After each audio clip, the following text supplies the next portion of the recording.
Elle démarre maintenant, votre principale édition d'information de la soirée. Installez-vous confortablement. Voici les titres de ce journal.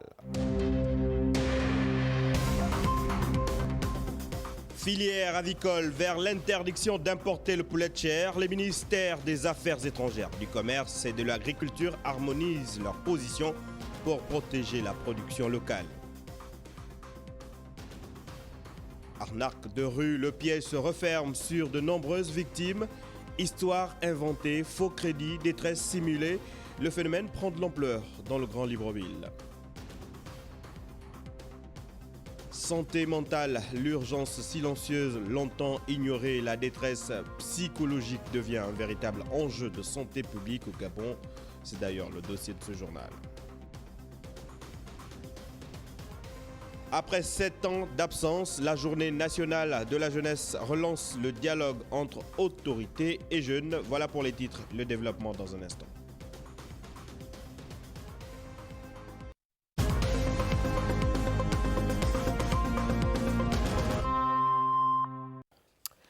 Ravi de vous savoir nombreux devant vos écrans ce soir. Bonsoir à toutes et à tous. On va tout de suite au palais à Rénovation. Le président de la République a reçu le groupe Coppership cet après-midi. C'était en présence du ministre en charge de l'énergie. La rencontre s'inscrit dans le cadre du suivi régulier de la collaboration entre l'État gabonais et la multinationale turque. Communication présidentielle. Cette rencontre stratégique a permis de faire un point approfondi sur l'état d'avancement des projets prioritaires liés à l'accès pour tous à l'électricité. Un secteur identifié comme l'un des fondamentaux du pilier numéro 1 du projet de société du chef de l'État pour le développement national et l'amélioration des conditions de vie des populations. Nous sommes un acteur majeur du secteur énergétique pour le Gabon. Nous produisons au jour d'aujourd'hui quasiment 50% de la production énergétique. Nous avons justement revu avec Monsieur le Président également les problèmes mondiaux, les défis globaux qui se posent en termes d'énergie et en termes de financement. Donc nous avons un peu recadré l'histoire sur une promesse mutuelle des deux parties pour convenir à un développement plus durable et plus mesuré de notre secteur énergétique. Au cours de cette rencontre avec la délégation de Coppership, le président de la République a mis un point d'honneur sur la stabilisation durable du réseau électrique, l'augmentation des capacités de production énergétique, la sécurisation de la fourniture en énergie, notamment dans les zones à forte demande. Dans un contexte où les attentes des ménages et des entreprises sont croissantes, le partenariat avec la multinationale turque apparaît comme une réponse pragmatique aux défis structurels du réseau, avec pour objectif de réduire les délestages, améliorer la qualité du service et soutenir l'activité économique. Monsieur le Président a clairement défini tout son engagement pour résoudre les problèmes que nous connaissons pour le Gabon. Et nous, Coppership, nous avons confirmé notre soutien dans un respect mutuel et une promesse mutuelle. Pour les populations, l'impact est direct avec une électricité plus stable, pour des hôpitaux mieux alimentés, des écoles fonctionnelles, des PME plus compétitives et un quotidien apaisé. Dans son agenda du jour, le chef de l'État a reçu également l'entreprise ICA Technologies.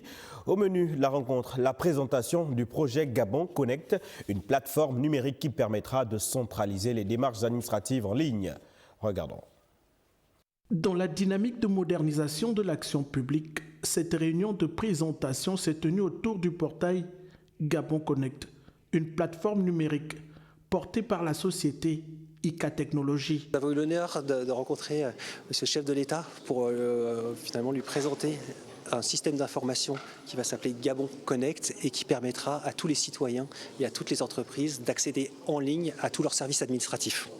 Pensé comme un outil structurant de la transformation digitale, Gabon Connect s'inscrit dans une vision ambitieuse, une signature forte qui traduit la volonté de bâtir un écosystème numérique intégré, capable de rapprocher l'administration des citoyens et de simplifier l'accès aux services publics en République gabonaise.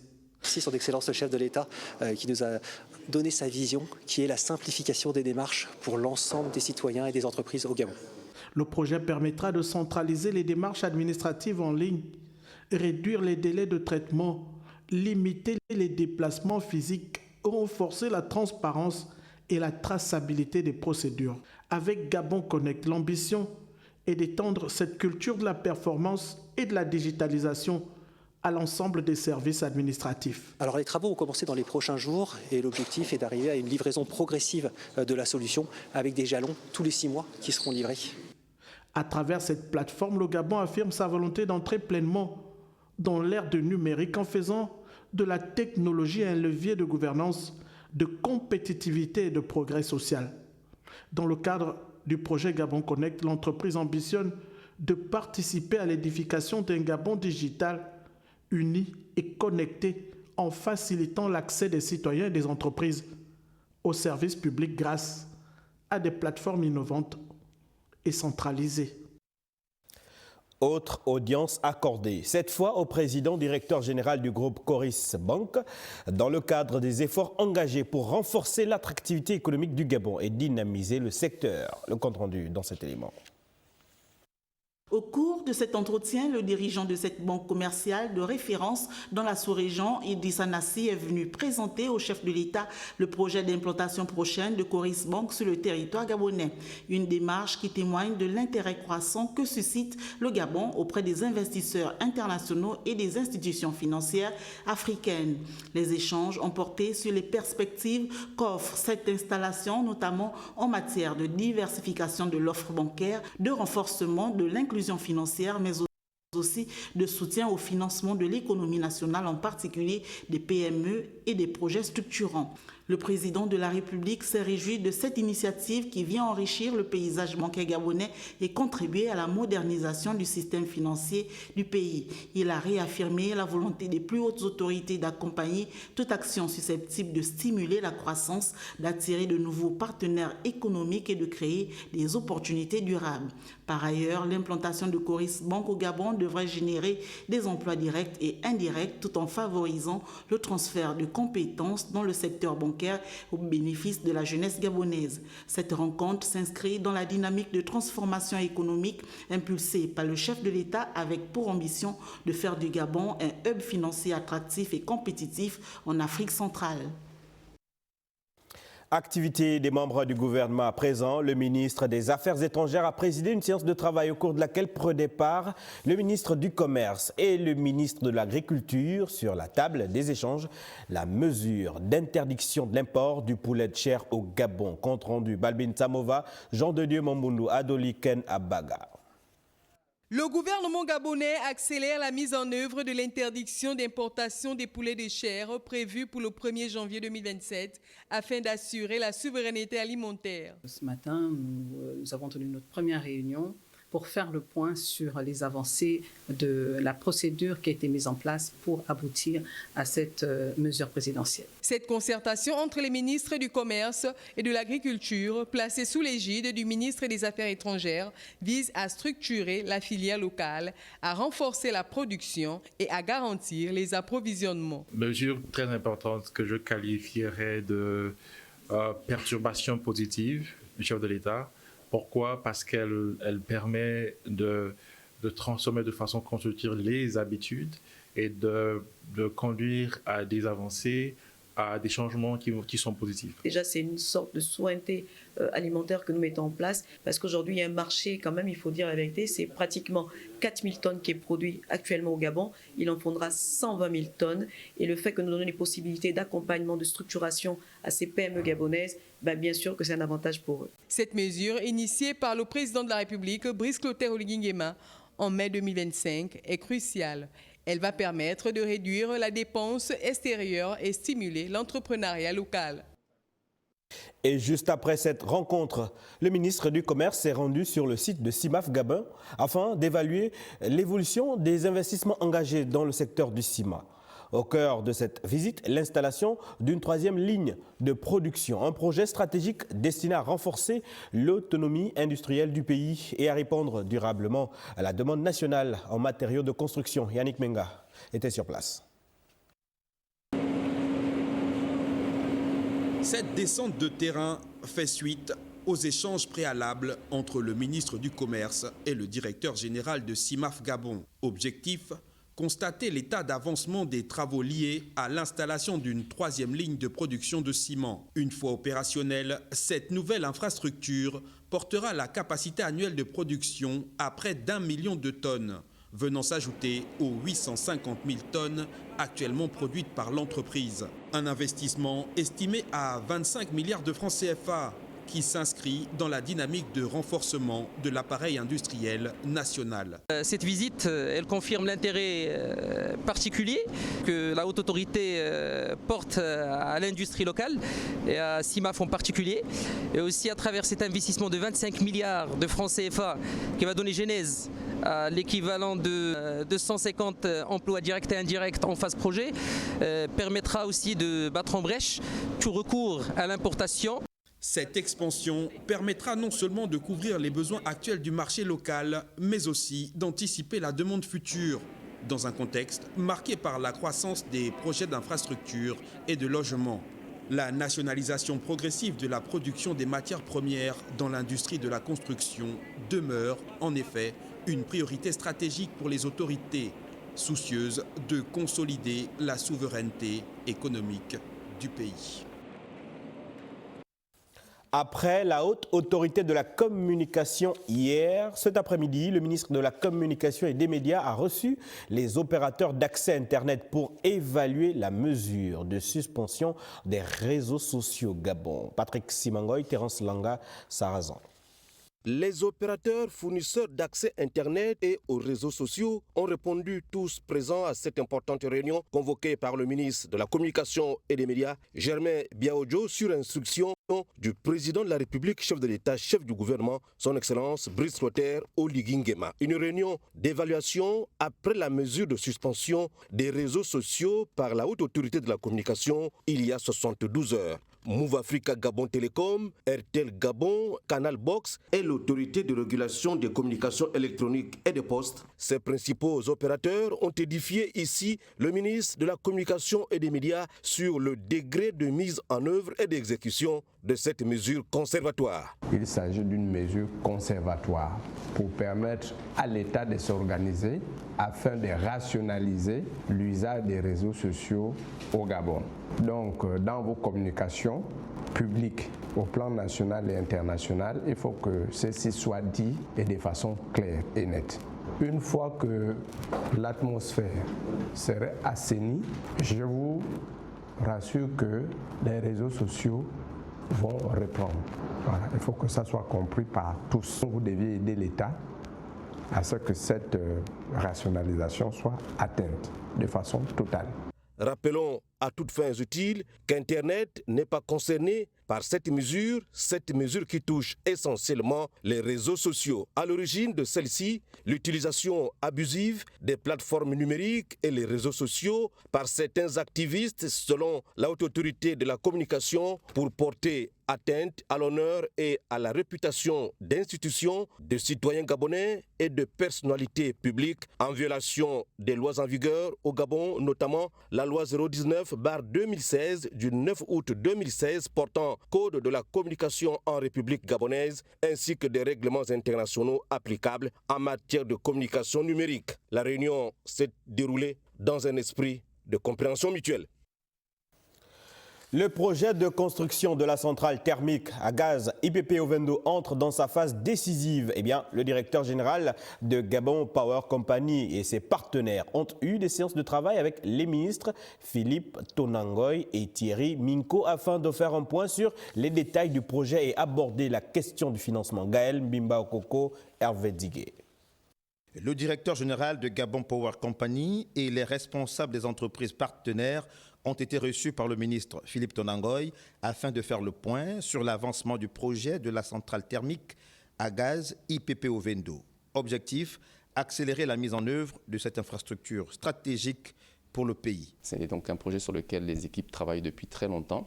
Aujourd'hui, nous avons une concession qui est signée depuis 2021 et qui Et nous sommes pratiquement au terme du développement de ce projet. Nous avons commencé les travaux d'ailleurs en juin 2025. Donc fin 2028, normalement, nous devrons avoir les premiers électrons de cette centrale, donc qui va apporter beaucoup de stabilité sur le réseau. Dotée d'une capacité installée de 125 MW, la future centrale produira près de 1095 GWh par an grâce à 13 groupes moteurs. Un projet d'envergure qui doit renforcer durablement l'offre énergétique nationale. Mais avant le démarrage effectif des travaux, une étape décisive reste à franchir, la mobilisation des financements. Et nous venons de conclure une réunion avec le ministre du Budget et des Finances qui a garanti la mise en place des garanties de paiement pour pouvoir démarrer la construction du projet. Les signaux apportés par le ministre sont très positifs et donc nous sommes prêts à aller de l'avant avec ce projet. À la clé, 300 emplois directs annoncés pendant la phase de construction et d'exploitation avec une priorité donnée à la main-d'œuvre gabonaise. Près de 600 000 habitants bénéficieront d'une électricité plus stable et plus performante avec des retombées écologiques significatives. Et pour sa part, le ministre de la Santé a accordé une audience à l'ambassadeur de Turquie au Gabon. Le renforcement de la coopération bilatérale dans le domaine de la santé a constitué l'objet de la rencontre. Cruz Onkolozue, Pierre Claver et Labiogué. Sourire affiché et poignée de main entre le ministre de la Santé et l'ambassadeur de Turquie au Gabon. Un geste fort, symbole de l'excellence des relations entre Libreville et Ankara, notamment dans le domaine de la coopération sanitaire. Les liens dans le domaine de la santé entre la Turquie et le Gabon sont déjà très importants, mais nous souhaitons encore plus élargir les possibilités de coopération. Vous savez qu'il y a plusieurs accords de construction d'hôpitaux qui ont été signés, que nous souhaitons qu'ils puissent être menés à bien rapidement, y compris les médicaments, la formation, la coopération dans le domaine du traitement des patients. Cette première visite officielle du diplomate turc au ministère de la Santé ouvre de nouvelles perspectives entre les deux États liés par plusieurs décennies de coopération bilatérale. Une dynamique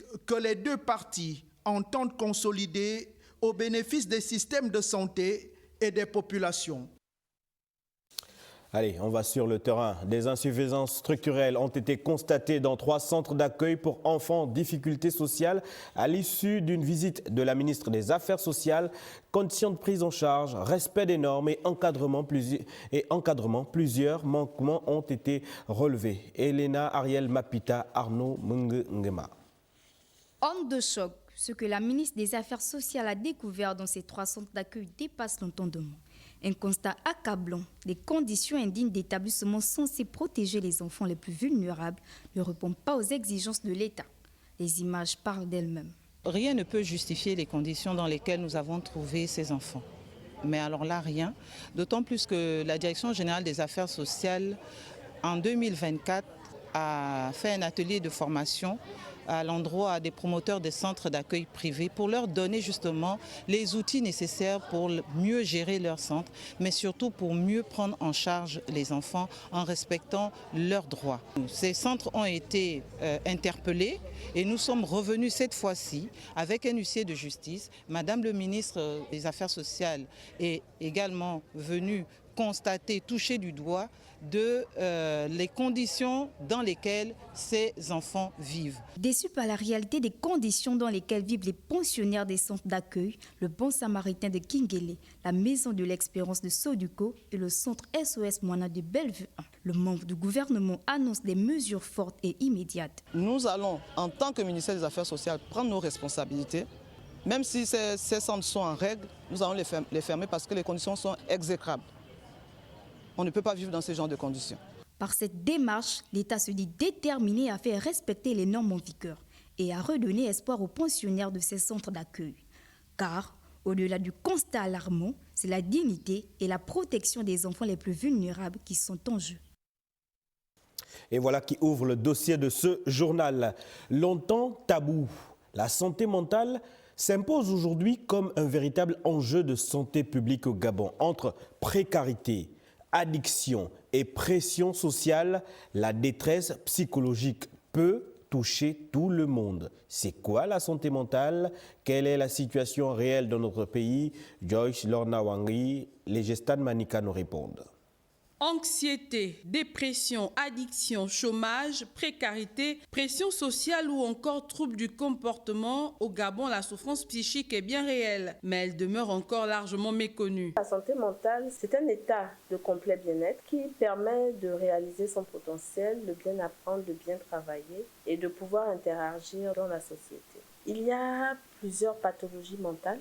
Nous avons on va décrire les grandes pathologies. Nous avons les névroses et les psychoses.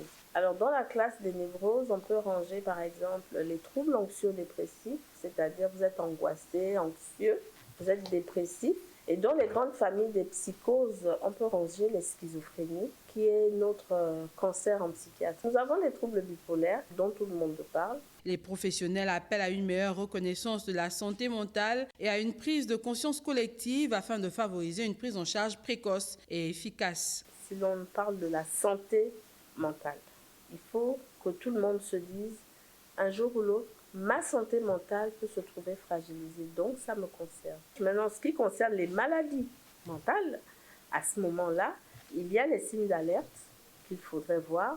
Et dès que vous constatez chez votre enfant, chez votre conjoint ou dans l'entourage professionnel, quelqu'un qui commence à avoir des comportements, il est important de préférer de réaliser une consultation. Bien que le Gabon ne dispose pas de statistiques nationales précises sur la prévalence des troubles mentaux, un constat s'impose. Le Centre national de santé mentale de Mélène, principale structure publique spécialisée à Libreville, enregistre une fréquentation croissante, d'où la nécessité de renforcer les équipes médicales spécialisées et surtout de ne pas attendre, comme pour toute maladie d'ailleurs, que l'état s'aggrave avant de consulter un spécialiste.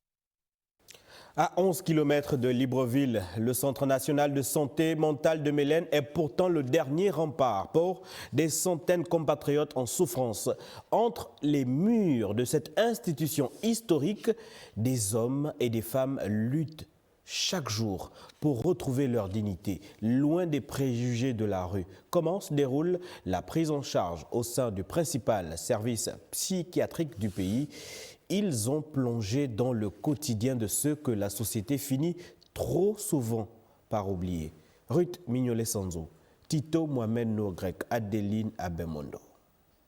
Loin de l'agitation du centre-ville, Mélène s'étend sur plusieurs hectares. Ici, la prise en charge commence dès le bureau des admissions. En tant que psy, si je dois recevoir quelqu'un qui vient par exemple consulter pour des insomnies, je prends le patient, on passe à la consultation, je note ce qui est à noter. On ne se limite pas à un seul rendez-vous. C'est quelque chose de permanent, c'est plusieurs consultations. Mais la prise en charge ne se limite pas aux comprimés.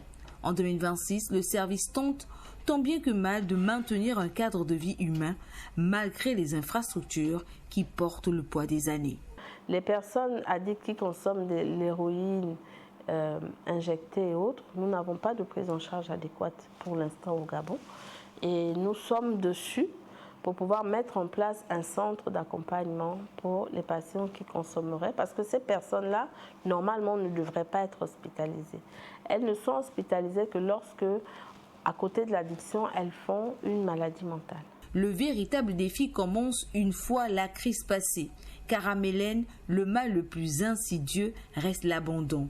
La pathologie mentale est vaste, les causes sont vastes, les conséquences sont vastes. Quelqu'un qui a tué sa mère ou un de ses frères dans un état critique, la famille a du mal à accepter qu'il revienne. Donc il faut pouvoir sensibiliser cette famille. Parfois avec les psychologues, on met en place une thérapie de système qu'on appelle la thérapie systémique pour voir comment aider cette famille à pouvoir recevoir à nouveau cette personne qui s'est entre griffes un peu égarée. On prend en charge la personne dans son environnement. Je suis chrétien, je suis musulman, je suis animiste. Tous ces éléments devraient intervenir pour la prise en charge. Si le personnel se bat avec les moyens du bord, le cri de détresse de la santé mentale au Gabon attend toujours une réponse à la hauteur de l'enjeu, celle d'une modernisation profonde pour que plus personne ne soit laissé au bord de la route. Entre croyances culturelles, perception sociale et réalité médicale, comment la souffrance psychologique est-elle vécue au Gabon? Régis Terran-Sengondan, Ludovic Bitegue de Koumameyon, Aristide Imbomo se sont penchés sur ce regard culturel qui façonne encore les comportements. Voici leur reportage. Invisible, silencieux, souvent méconnu, la santé mentale demeure l'un des sujets les plus délicats à aborder dans la société gabonaise. Ici, lorsqu'un comportement change, lorsqu'une personne s'isole, les explications dépassent souvent le cadre médical. Pour beaucoup, la souffrance mentale reste associée à des croyances culturelles ou spirituelles. Nos croyances culturelles nous emmènent parfois à caricaturer la santé mentale d'une personne en disant que bon, si elle est comme ça, c'est parce qu'elle a touché telle chose ou elle a touché telle chose. Alors que ça peut être dû au stress, au travail, à la charge familiale, à la charge sociale. Au Gabon, le commun mortel pense que quand on a un problème de santé mentale, on est fou. La folie, ce n'est pas de la santé mentale, c'est une autre partie de la santé mentale. Dans certaines représentations collectives, les troubles psychiques peuvent être perçus comme une influence invisible ou fatalité. Des interprétations qui orientent souvent les premiers réflexes des familles. Nos comportements nous socialisent. C'est pourquoi on croit à telle ou telle chose. Nous cherchons tous à avoir la bonne santé de façon diffuse ou polymorphe, alors que la culture apporte des solutions durables et des solutions réelles pour ces personnes qui désirent avoir une bonne santé mentale. Comprendre, écouter, au-delà des croyances et des préjugés, la santé mentale s'impose comme un enjeu majeur de société. Aux défis collectifs où information et bienveillance deviennent essentiels. Et attention, la santé mentale, parfois ignorée par son entourage, pourrait entraîner des conséquences graves, poussant même au suicide. Martel Koumba et Gérard Mindou ont rencontré une compatriote. Elle a traversé une période sombre de sa vie. Suivons ce document. J'ai eu 2 fausses couches en espace de 6 mois et je vivais chez ma belle famille et les relations commençaient à être hostiles. Tout le temps, je faisais mon mieux pour paraître bien. Donc, je disparaissais le matin, j'allais au travail, je rentrais le soir pour les éviter. Mais je ne faisais que sombrer parce que quand je rentrais le soir, j'ai passé les nuits à pleurer. Je pleurais longtemps, je ne dormais pas, je ne mangeais presque plus. Le jour que je me suis rendu compte que j'étais dans un très mauvais état, c'est lorsque j'ai eu à faire, je pense, une crise. Parce que le psychologue a fini par me dire que c'était une crise d'angoisse. Je m'étouffais, je me suis mise dans un coin et j'ai commencé à pleurer. J'avais l'impression, comme si je devenais folle, ça chauffait dans la tête. Je ne voulais plus vivre à l'instant même, en fait. Au même moment, j'ai une soeur qui a appelé, elle me demandait qu'est-ce qui n'allait pas. Je lui ai fait comprendre que j'étais en panique. Et la soeur a appelé ma collègue qui est venue me retrouver à la maison. Elle m'a prise dans ses bras, je faisais pleurer, elle m'a calmée. Elle m'a amenée à la douche, elle m'a aidée à me laver, à me vêtir et elle m'a fait sortir de la maison. J'étais vraiment délabrée. Et quand elle m'a ramenée devant le portail, je lui ai dit non, je ne veux pas rentrer. Elle m'a dit pourquoi? Je ne veux pas rentrer là-bas. Parce que si je vais, ce qui est sûr, je pourrais peut-être mettre fin à mes jours. Elle m'a dit là, je pense qu'il te faut aller voir un psychologue parce que là, ce n'est plus bien. Lorsque l'on constate déjà qu'on a un mal-être, lorsque l'on se sent mal, c'est déjà d'en parler autour de nous.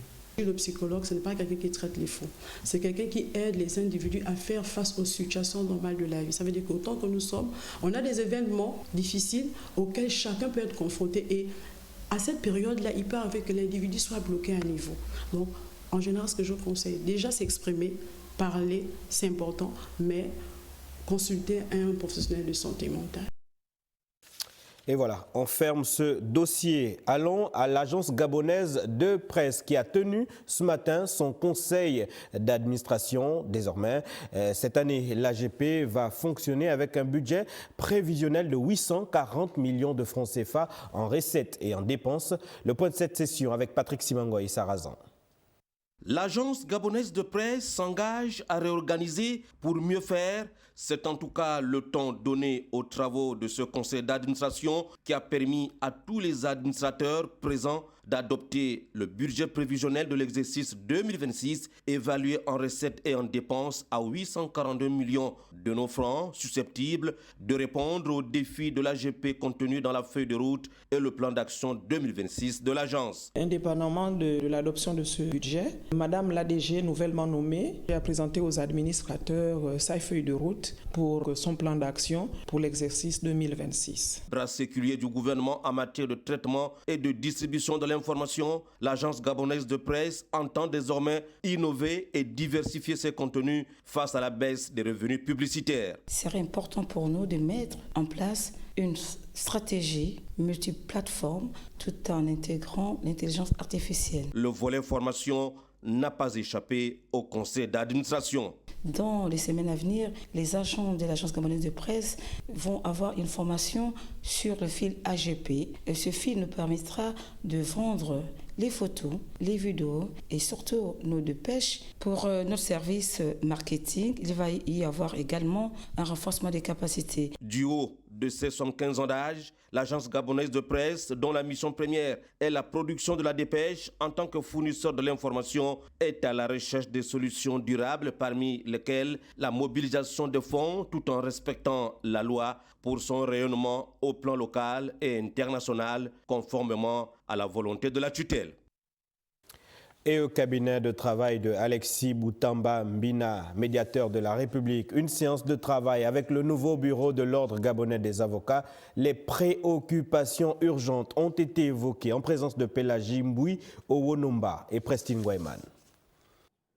Au cœur de cette rencontre, la présentation officielle du nouveau bureau de l'Ordre gabonais des avocats au médiateur de la République. Une démarche institutionnelle qui s'inscrit dans la volonté de renforcer les relations entre les acteurs clés de l'État, de droit et de consolider le dialogue républicain. La présente rencontre s'inscrit dans le cadre des usages de la profession. Chaque fois que le barreau a renouvelé ses instances ordinales, il est d'usage que nous rencontrons de nouvelles autorités de toutes les institutions pour présenter de nouvelles autorités ordinales de notre barreau. Nous avons entamé ces visites depuis plusieurs semaines déjà et on a été très heureux d'être reçus par la médiature de la République. Conduite par son bâtonnier, la délégation du bureau de l'Ordre gabonais des avocats a décliné la vision et les priorités de son mandat. C'était également l'occasion pour nous d'échanger avec elle sur certaines préoccupations de l'heure qui concernent l'actualité et le fonctionnement du service judiciaire. Nous repartons très heureux parce que nous avons eu en face de nous une oreille attentive qui a pris en compte nos préoccupations et qui t'a donné ça ce conseil. Alexis Boutamba Mbina, médiateur de la République, a salué cette démarche proactive du nouveau bureau, réaffirmant son engagement à œuvrer en synergie avec le bureau pour promouvoir l'équité, la transparence et la paix sociale. C'est quasiment le tour des institutions pour l'Ordre des avocats, qui était cette fois l'autorité pour la protection des données personnelles et de la vie privée. Les échanges ont porté sur le fonctionnement et l'organisation du Conseil de l'Ordre des avocats. Cabrel, Guilain-Lemami, Gérard Magnagna. Le président de l'autorité pour la protection des données personnelles et de la vie privée reçoit en séance de travail le Conseil de l'Ordre des avocats du Gabon. Une rencontre d'échange axée sur plusieurs points à l'exemple de la nouvelle composition du Conseil de l'Ordre des avocats et son fonctionnement. Chaque fois que les instances ordinales ont été renouvelées, nous rendons visite aux autorités judiciaires, aux autorités administratives et même politiques pour présenter de nouvelles instances ordinales. C'est donc dans ce cadre-là et pour répondre à ces impératifs de courtoisie que nous sommes venus ici, nous avons été reçus. Il s'est agi aussi au cours de cette séance de travail de partager avec l'autorité pour la protection des données personnelles et de la vie privée quelques préoccupations urgentes qui affectent un meilleur déploiement de l'exercice de la profession d'avocat en République gabonaise. Il était question d'échanger avec eux parce que nous voyons quelques situations anormales qui doivent être réglées. Parce qu'on se demande aujourd'hui qui doit utiliser les vidéos en matière judiciaire, comment ça se passe, quelles sont les procédures. On se rend compte aujourd'hui que sont dans les procédures au tribunal de contentieux que nous avons, n'importe qui, de façon libre, présente des vidéos, présente des images.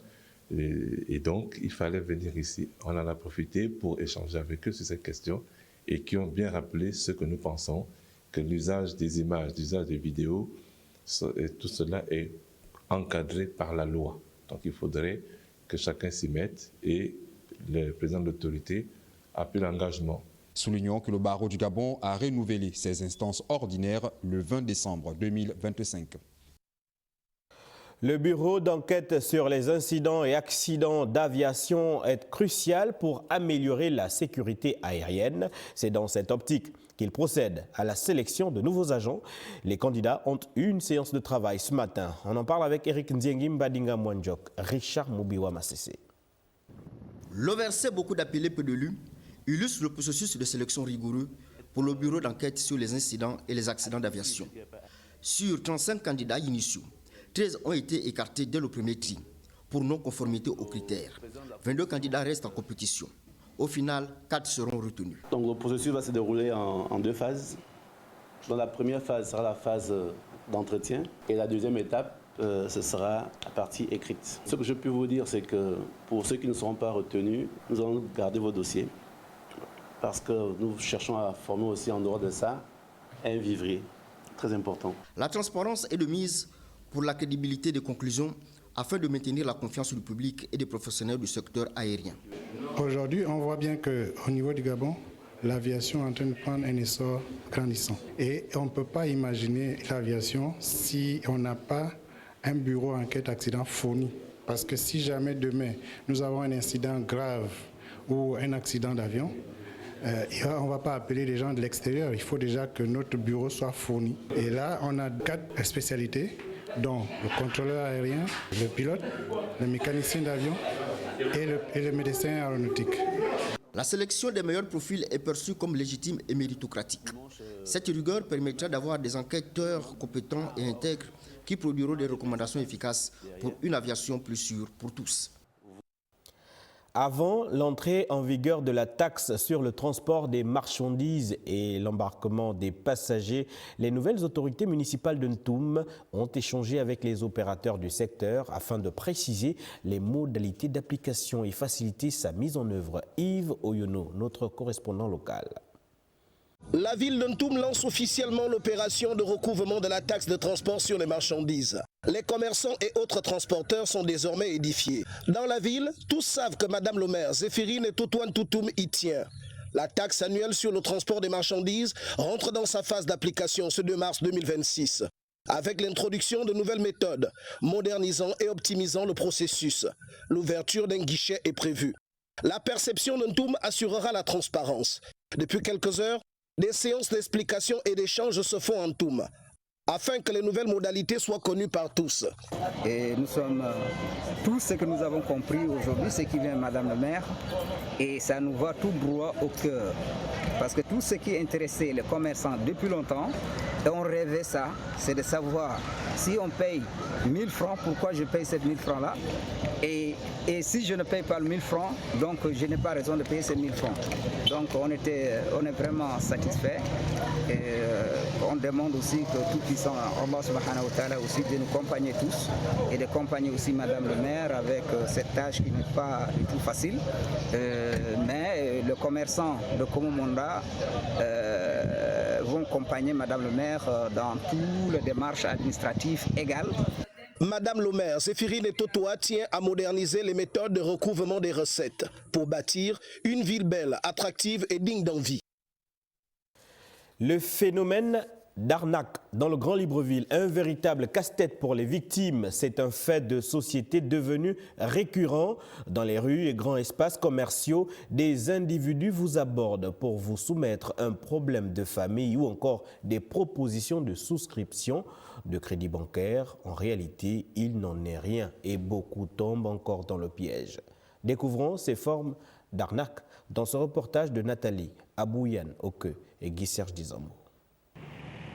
Il n'est pas rare d'apercevoir un groupe d'individus non identifiés devant l'allée du Trésor public, arborant des documents ou prospectus pour établissement des microfinances. Le but, essayer coûte que coûte de convaincre les agents publics à souscrire au crédit sans être inquiétés. C'est pas moi en tout cas, vous faites vos routes. Je ne suis pas concerné. On n'a jamais arnaqué certains agents de l'État, c'est parce que les gens ont souvent tendance à vouloir souvent mal parler. Ce qui nous concerne ici, là, c'est juste traquer les voitures. On traque les voitures et les bonnes personnes, de bonne volonté, quand ils arrivent, au moins ils nous donnent toujours un coin coca. À ces individus qui seraient de mèche avec certains opérateurs économiques s'ajoute l'autre catégorie de compatriotes valides qui, eux, vous abordent en exposant avec facilité un problème de maladie ou personnel qui nécessite un appui financier immédiat. On croise le plus souvent un là qui dit non, aidez, c'est votre frère, un orphelin, je vais passer le bac, c'est selon, vous donnez ou bien vous refusez. C'est pour cela qu'on voit certaines personnes sont bloquées. À un moment donné, il ne peut plus avancer, tout simplement parce qu'il n'a pas fait attention, il a donné de l'argent, il a voulu aider. Un fait de société devenu gênant, surtout à la déventure des grands magasins, sites privilégiés de ces arnaqueurs. J'ai aidé un de mes enseignants de l'ENA, il s'est fait arnaquer comme ça. Et j'ai vu, je l'ai appelé, j'ai dit, ah mais monsieur, félicitations, vous avez pris un crédit. Il dit, non, moi je n'ai jamais pris un crédit. J'ai dit, ah mais donc il faut faire attention parce que ici je vois que vous avez pris un crédit de temps. Il dit, non, il y a quelqu'un qui m'a présenté les papiers. Face à ces arnaques, aux yeux du monde, les agents publics ou privés, principale cible, émettent un plaidoyer, celui de la sécurité aux abords de ces espaces commerciaux et d'autres administrations bancaires, afin de les protéger de cette forme de pression morale. 3 jours de travaux, de prières et de communion fraternelle, le synode de l'Église évangélique du Gabon, ouvert le 13 février dernier à Koumaméyong, s'est achevé au cours d'un culte présidé par le révérend Louis-Sylvain Alogo-Engo. Satisfait de la mobilisation et de l'unité autour de cet événement, il a annoncé la tenue du prochain synode dans le Haut-Togoué et exhorté les fidèles à préserver la cohésion sociale. Ingrid Bijou-Mombo, Ludovic Bitègue de Koumaméyong. Ouvert le 13 février dernier, le synode ordinaire de l'Église évangélique du Gabon, dans le village Koumaméyong, a connu son épilogue ce dimanche 15. Une clôture de synode présidée par le président national de l'Église évangélique du Gabon, Louis-Sylvain Alogo-Engo, qui dit être heureux de l'engouement suscité par l'union des fils et filles de ce village. On a commencé avec Dieu et on termine avec Dieu sans aucun incident. Nous avons vu l'amour de Dieu vraiment démontré par l'harmonie des fils et des filles du coin. Le président en a profité pour annoncer la prochaine destination du synode ordinaire dans le Haut-Togoué, sans omettre plein de joie quelques mots sur la fin de son mandat au mois de juin prochain. Après ici, l'année prochaine, nous allons à Leïma, à Mwanda. Je vais partir avec beaucoup de joie, tout simplement parce que, comme à Siméon, vraiment, je peux aller dans la paix du Seigneur. Le révérend a exhorté la communauté à maintenir cette cohésion sociale qui les unit, tout en prononçant des paroles de bénédiction à leur endroit. À tous ceux qui ont contribué, de quelque nature de leur contribution, que Dieu ouvre les écluses du ciel pour inonder ce village de grâce et de bénédiction à tous égards. Notons qu'au sorti de ce synode ordinaire, la communauté du village Koumaméyong a présenté une parcelle pour la construction d'une église évangélique sous réserve de la régularisation de celle-ci auprès des autorités compétentes.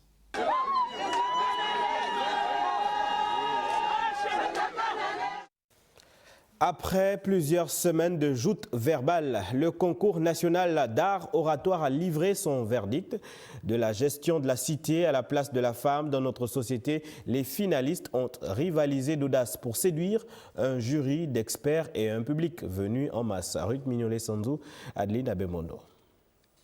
Sous les projecteurs de l'auditorium, l'atmosphère est électrique. Ils étaient 60 au départ, venus de tout le pays. Mais ce soir, ils ne sont plus qu'une poignée à prétendre au titre. C'est le français qui m'a materné, on me l'enseigne depuis la maternelle. Mes parents m'ont raconté comment ils ont souffert dans les écoles parce qu'ils s'exprimaient dans leur langue et c'est à cause de ça qu'ils ne nous l'ont pas transmise à nous, leurs enfants. Ici, chaque silence est calculé, chaque métaphore est une flèche. Les candidats ne se contentent pas de parler, ils habitent l'espace.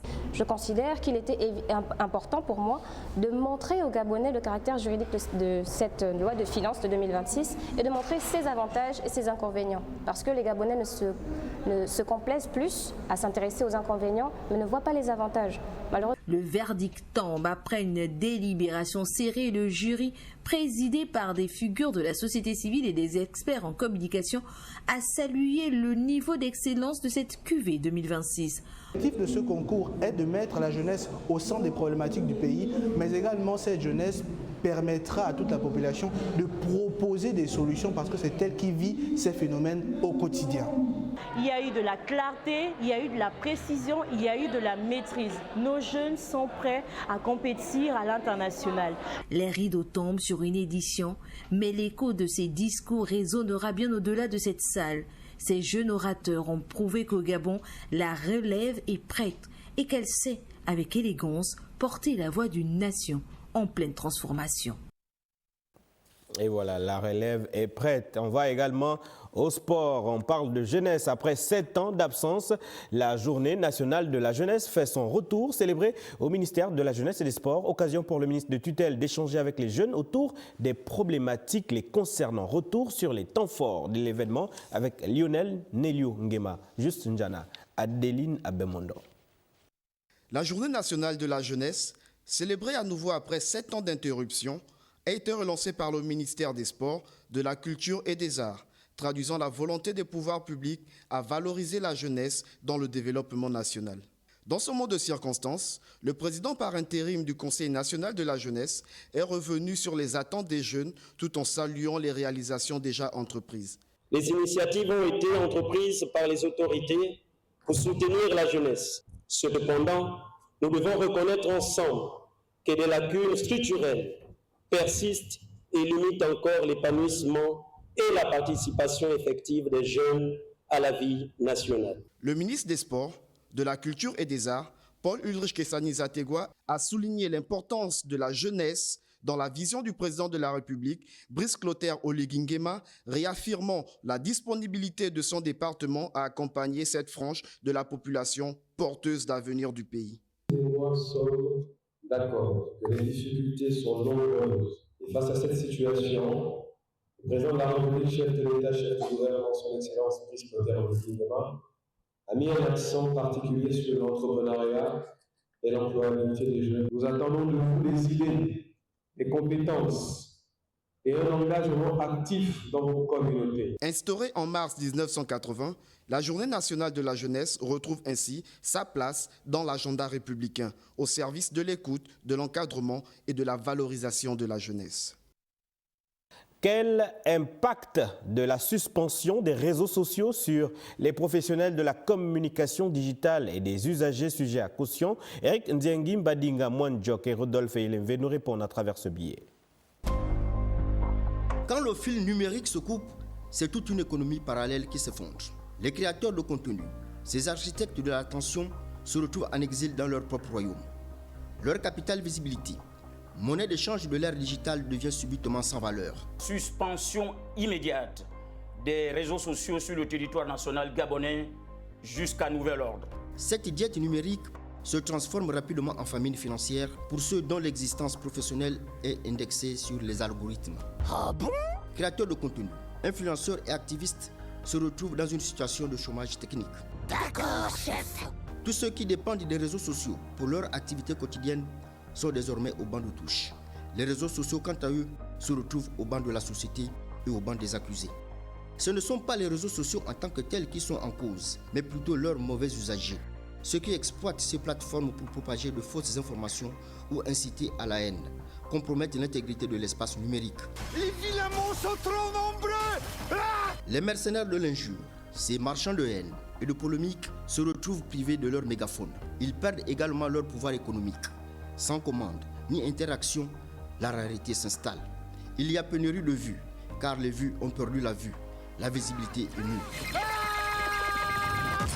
Affichez les profils utilisateurs, bon sang! Il y a également des actes de live et de likes. Certains seront réduits à manger des Nike. Tiens, et ça, tu likes? Place au silence numérique et à la période d'invisibilité imposée. Est-ce le glas de certaines pratiques outrancières? Ces acteurs du monde digital sont-ils morts en guerre, comme on dit à Gabao? Comme ils sont censés désormais être invisibles, on espère que leurs fantômes ne viendront plus hanter la toile. Prétis, moignon, plus de vilains mots, sinon banni. Internet face debout, gogol, c'est temporaire tout ça. Dans quelques générations, le net sera gentil, poétique, courtois, avec rien que des j'aime partout, partout, partout, partout. Ouais. Hey, Pingouin, combien de pourcentage de mauvaise foi dans ce que dit la grenouille? Voilà, juste après moi, votre journal en langue présenté par Marie-Sophie Chela-Mebalé. Vous l'aurez compris, c'est la fin de ce journal. Merci à vous de l'avoir suivi. Demain, Arnaud Manza vous donne rendez-vous pour votre principale édition d'information de 20h. Moi, je vous retrouve très prochainement. Avant de nous séparer, retenez ce que disent les sages ce soir. Si l'eau pouvait parler, elle conseillerait à certains de laver leur cœur avant leurs mains. À très vite sur Gabon Première.